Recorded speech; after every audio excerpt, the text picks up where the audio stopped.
গিন্নি, আরে ও গিন্নি, কোথায় গেলে তুমি? বলি সকাল যে হয়েছে সে খেয়াল কি আছে? হ্যাঁ, আমি তো কাজ কাম কিছুই করি না, বসে বসে খাই। দেখো না তুমি, বলি আমি কাজ না করলে বাড়ির কাজগুলো কে করে দিয়ে যায় শুনি? তোমার আর কি কাজ শুনি? দুটো রান্না করি একেবারে বাড়ি উদ্ধার করে ফেলো। সব কাজ তো আমিই করি। সংসারে পুরুষের অবদান বেশি, সেটা তো মানতে চাও না। আমি মানি না এসব। সংসারে নারী পুরুষ দুজনেরই সমান অবদান, বুঝলে তুমি? আচ্ছা বাবা, বুঝলাম। এখন আমাকে দুটো খেতে দাও দেখি। খেয়ে মাঠে যাব।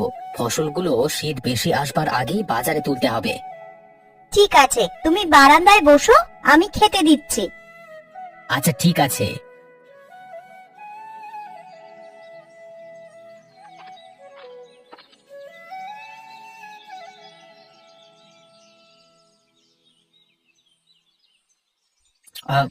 শিবু কোথায়? এখনো ঘুমাচ্ছে নাকি? না না, সে কি ঘুমানোর বান্দা নাকি যে ঘুমাবে? সেই সকালে উঠেই খেলতে গেছে ও বাড়ির সমুর সাথে। কতবার বলি ওদের বাড়িতে না যেতে, সে আমার একটা কথা যদি শোনে। থাক, সে ছোট মানুষ, ও কি আর বুঝবে আমাদের মাঝে ঝামেলা? ওর বাবা মা যদি আগ বাড়িয়ে ঝগড়া না করে তবে তো সবাই মিলেমিশে থাকতাম আমরা। না বাবা, ওদের সাথে মিশে আর কাজ নেই আমাদের। ওদের সাথে ঝগড়া করে আমি পেরে উঠি না বাপু। তার থেকে এমন আলাদা থাকাই ভালো। আচ্ছা গিন্নি, আমি মাঠে যাই এখন। অনেক কাজ আছে মাঠে আজকে। তুমি আবার ওদের সাথে লাগতে যেও না জানো। তা আমাকে কিছু বললে কি আমি তাদের ছেড়ে কথা বলবো নাকি? যা ভালো বোঝো করো, আমি এখন গেলাম। আচ্ছা, সাবধানে যেও।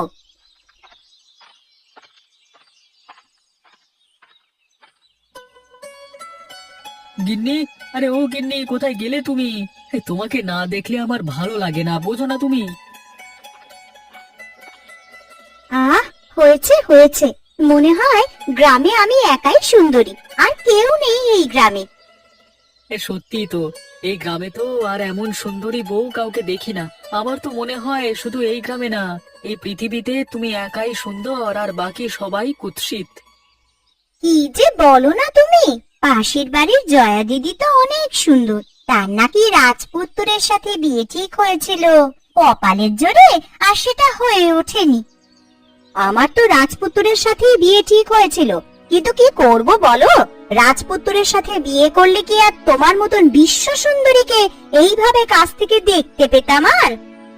ওগো, দেখছো আমাকে নিয়ে কেমন উপহাস করছে, আমার রূপ নিয়ে তামাশা করছে। আহা গিন্নি, তুমি মন খারাপ করছো কেন?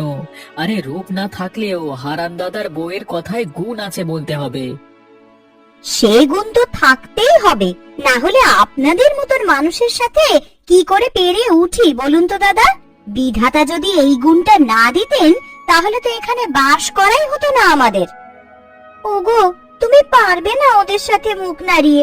ওরা যে বড্ড খারাপ। চলো আমরা ঘরে চলে যাই। হ্যাঁ হ্যাঁ, তাই যাও। সকাল সকাল মন মেজাজ বিগড়ে যায় তোমাদের কারণে। শান্তিতে একটু কাজ করার জো নেই। সকাল সন্ধ্যা শুধু ঝগড়া লাগার ফন্দি। না গিন্নি, আর বাইরে থাকা যাবে না। হারান দাদার বউ খেপেছে, চলো চলো ঘরে যাই। হ্যাঁ হ্যাঁ, তাই যাও বাপু। আসো কেন আমার সাথে লাগতে তোমরা? হ্যাঁ হ্যাঁ, তাই যাচ্ছি।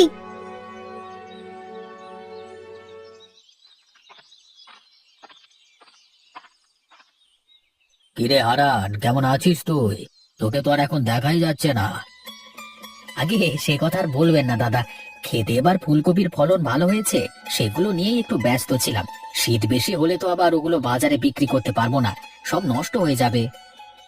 আমি এবারে ফুলকপির চাষ না করে কি ভুল করলাম তাহলে? সবার ফুলকপির ফলন ভালো হয়েছে দেখছি। আমি তো এবার ধান বুনেছি খেতে। হ্যাঁ, এই ধান তো সারা বছরই চাষ করি। এই মৌসুমের সময় একটু মৌসুমী সবজি তরকারি না চাষ করলে হয় নাকি? সেটা তুই ঠিকই বলেছিস। এবার থেকে আমিও তাই করব। শুনেছি খেতে এক ফসল বারবার চাষ করলে জমির উর্বরতা কমে যায় আর আস্তে আস্তে নষ্ট হয়ে যায়। তাই আমি সব রকম ফসলে চাষ করি এখন। হ্যাঁ, তুই ঠিকই বলেছিস হারান। আমিও একবার একটা প্রশিক্ষণে শুনেছিলাম, জমিতে একই ফসল বারবার চাষ করলে জমির উর্বরতা নষ্ট হয়। হ্যাঁ দাদা, তা এবারে শীতে সবাইকে পিঠে খাবার নিমন্ত্রণ করেছেন তো দাদা? জানি না রে, এবারে খেজুরের রসের বড্ড সংকট, কোথাও খেজুরের রস পাওয়া যাচ্ছে না। তোর বাড়ির পাশে রতনদের বাড়িতে একবার যাবো ভাবছি। কেন, রতনদের বাড়িতে কি দাদা? আরে রতনদের তো খেজুরের গাছের বাগান আছে, সেখানে নাকি এবার ভালো খেজুরের রস পাওয়া যাচ্ছে। সবাই তো ওখান থেকেই নিচ্ছে। তা তুই একবার কথা বলে দেখবি নাকি? না না দাদা, ওদের সাথে আমাদের একদম বনিবনা নেই। ওরা উঠতে বসতে কথায় কথায় আমাদের সাথে গা বাঁধিয়ে ঝগড়া করতে আসে। তাহলে তো ব্যাপারটা খুব খারাপ দেখছি। তা তোদের এই দ্বন্দ্ব তো মেটানো দরকার, না হলে তো পরে বড় আকারের ঝামেলা হয়ে যাবে। আমরা তাদের সাথে মুখ লাগাই না, দেখি সবাই মিলে বসে একদিন এর একটা সুরাহা করতে হবে। ঠিক আছে, তাহলে একদিন সবাই মিলে বসে এর একটা বিহিত করব আমরা, কেমন? ঠিক আছে দাদা, এখন তাহলে যাই আমি। হ্যাঁ, দুপুর হয়ে গেছে, বাড়িতে গিয়ে দুটো খেয়ে নি। আচ্ছা ঠিক আছে, যা তাহলে, আমিও বাড়ির দিকে যাব।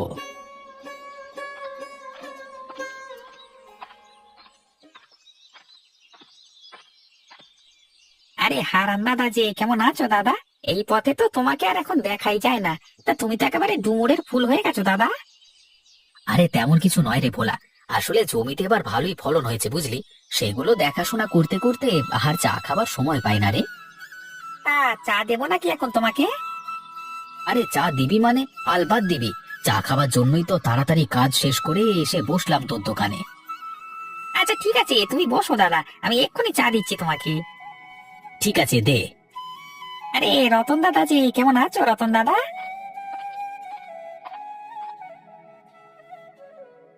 এই তো বেশ ভালোই আছি রে ভোলা। তা তুই কেমন আছিস? আমিও ভালো আছি দাদা। তা কি মনে করে এলে হঠাৎ? তা কি আর করব বল, আমরা তো আর লোকের মতো কাজ ফেলে রেখে বসে থাকবার মানুষ নই। আমাদের বাপু অনেক কাজ আছে, বুঝলি ভোলা। হ্যাঁ হ্যাঁ, বুঝেছি বুঝেছি। বুঝলি ভোলা, মানুষের পেছনে লাগা যাদের কাজ, তারা বেকার বসে থাকবে কিভাবে? হ্যাঁ, মানুষের পেছনে লাগাই তাদের কাজ, আর এভাবেই সময় কেটে যায় তাদের, তাই না? আরে আমার তো আর খেয়ে দিয়ে কাজ নেই যে যার তার পেছনে লাগতে যাব। এই ঘরের খেয়ে পরের মোষ তাড়ানোর বাসনা আমার নেই রে ভোলা। এই দেখেছিস তো ভোলা, কথায় আছে না, কথা বলি সবার মাঝে, আর যার কথা তার বুকে বাজে। অবশেষে মানুষ স্বীকার করলো যে তারা মানুষের পেছনে লাগে। কি শুরু করলে বলো তো তোমরা? তোমাদের জন্য তো আমাদের মাথা ঘোরা শুরু হয়ে গেছে। কিভাবে থাকো তোমরা পাশাপাশি? এত কথা না বলে আমার চাটা দে দেখি, খেয়ে বাড়ি যাই। এখানে বসে ভাট বকবার সময় আমার নেই। আমাকেও তাড়াতাড়ি একটা চা দে ভোলা, আমিও খেয়ে বাড়িতে যাই। ঠিক আছে ঠিক আছে, আমি এক্ষুনি তোমাদের চা দিচ্ছি।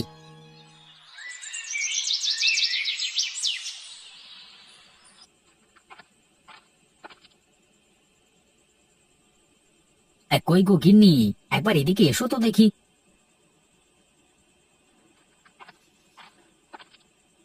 আজকে ফিরতে এত দেরি করলে যে? কোথায় গিয়েছিলে? গিয়েছিলাম একটু ভোলার দোকানে চা খেতে। বিকেলে কাজ শেষে ভাবলাম একটু চা খেয়ে আসি, অনেকদিন হলো যাই না দোকানে, কিন্তু গিয়েই তো আরেক ক্যাচাল। কেন, কি হয়েছে গো? আর বলো না সে কথা, গিয়ে বসতে না বসতেই রতন হারামজাদা এসে হাজির, এসেই আমাকে খোঁচা মারা শুরু করে দিল। আর তুমি বুঝি চুপ করেছিলে? তুমি কিছু বলনি তাকে? হ্যাঁ বলেছি, আমিও ছেড়ে আসিনি। একদম ঠিক কাজ করেছো। সুযোগ পেলেই মানুষের পেছনে লাগা স্বভাব হয়ে দাঁড়িয়েছে ওদের। এই নাও, তোমার আর শিবুর শীতের জামা এনেছি। এই নে বাপ, দেখ কেমন হয়েছে জামা। বাহ, এই জামাটা তো অনেক সুন্দর হয়েছে, আমার খুব পছন্দ হয়েছে। ঠিক আছে বাবা, কাল থেকে ওই নতুন শীতের জামা পরে স্কুলে যাস, কেমন? আচ্ছা ঠিক আছে। যাও, হাত মুখ ধুয়ে বারান্দায় বসো। শিবুর সাথে আমি রাতের খাবার দিচ্ছি তোমাদের। আচ্ছা ঠিক আছে।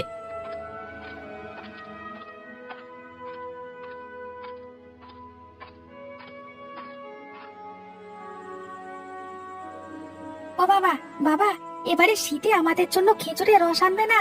আমার খুব খেজুর রসের পিঠে খেতে ইচ্ছে করছে। আরে খেজুরের রস যে নিয়ে আসবো সেই উপায় তো পাচ্ছি না রে বাবা। গ্রামের সবার গাছের অবস্থা খারাপ, কারোর কাছে রস তেমন হচ্ছে না। কিন্তু সমুদের কাছে তো অনেক রস হয়, প্রতিদিন সমুর বাবা রস বিক্রি করতে নিয়ে যায় বাজারে। আর খেয়ে দিয়ে কাজ নেই, ওদের কাছে যাব খেজুর রস আনতে? ওদের যা ব্যবহার!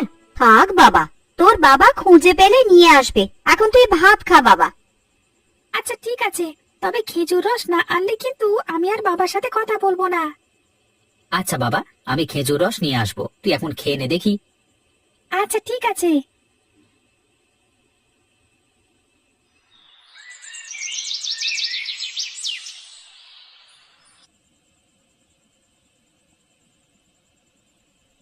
গিন্নি, আরে ও গিন্নি, কোথায় গেলে তুমি?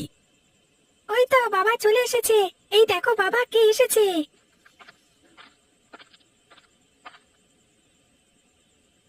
আরে ইন্দু মাসি, তুমি তুমি কখন এলে মাসি? কেমন আছো মাসি তুমি?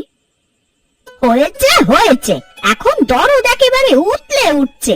মাসি মরেছে কি বেঁচে আছে একটিবার খোঁজ নিয়েছিলি? আরে মুখ পোড়া। তুমি রাগ করো না মাসি, আসলে কাজের চাপ অনেক কম। আর তুমি তো খেজুরের রস খেতে ভালোবাসো, আমি এখনো খেজুর রস জোগাড় করতে পারিনি মাসি, তাই এখনো তোমাকে নিয়ে আসতে যাইনি। হয়েছে, এখন বস এখানে, এক্ষুনি রতনেরা চলে আসবে। রতনেরা আসবে মানে?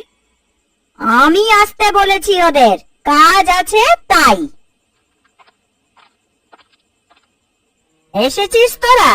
আয় বস এখানে, তোদেরকে ডেকেছি কয়টা কথা বলবো বলে। কি কথা বলবেন বলুন। বলুন কি রে আবার হতচ্ছাড়া?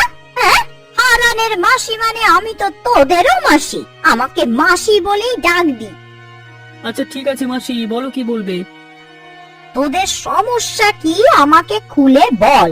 তোরা এইভাবে নিজেদের মধ্যে ঝগড়া কেন করিস শুনি? আসলে ঝগড়া করতে চাইনি মাসি, কিন্তু এক কথা দু কথায় ঝগড়া হয়ে যায়। প্রতিবেশীর বিপদে আপদে সব সময় কাছের প্রতিবেশীরাই এগিয়ে যায়, কিন্তু তোরা এইভাবে ঝগড়া করতে থাকলে কেউ কাউকে তো সাহায্য করতে পারবি না বাছা। আমরা তো চাই সবাই মিলেমিশে থাকতে, কিন্তু কথায় কথায় কিভাবে ঝগড়া হয়ে যায় মাসি? আজ থেকে তোরা মিলে মিশে থাকবি আর কখনো ঝগড়া করবি না। তার জন্য আমাদেরকে কি করতে হবে মাসি? কাল তোদের সবার এ বাড়িতে নিমন্ত্রণ থাকলো, ছেলে নিয়ে তোরা দুজনে দুপুরের মধ্যে নিমন্ত্রণ খেতে চলে আসবি। আচ্ছা ঠিক আছে মাসি, এখন তাহলে আমরা আসি। আচ্ছা ঠিক আছে।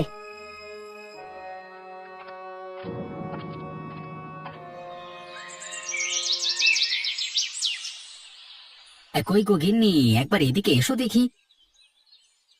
হ্যাঁ বলো, কি বলবে? এই নাও, বাজার করে নিয়ে এসেছি। আজকে তো আবার রতনদের নিমন্ত্রণ করেছেন ইন্দু মাসি। হ্যাঁ, আজকে তোরা আসবে খেতে, আমি এক্ষুনি রান্না শুরু করছি।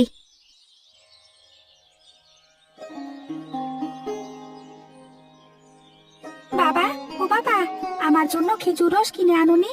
আমার যে খুব খেজুরের রস খেতে ইচ্ছে করছে। খেজুর রস করে তো মাথা পাগল করে দিল এই ছেলে। গ্রামে কোথাও পাওয়া যাচ্ছে না খেজুরের রস, শুনিসনি আগের দিন বাবা কি বলল? আহ গিন্নি, ও ছেলে মানুষ, ও কি আর বোঝে এত কিছু? আচ্ছা বাবা, তুই মন খারাপ করিস না, আমি দেখি বিকেলে খেজুর রস কিনে আনতে পারি কিনা।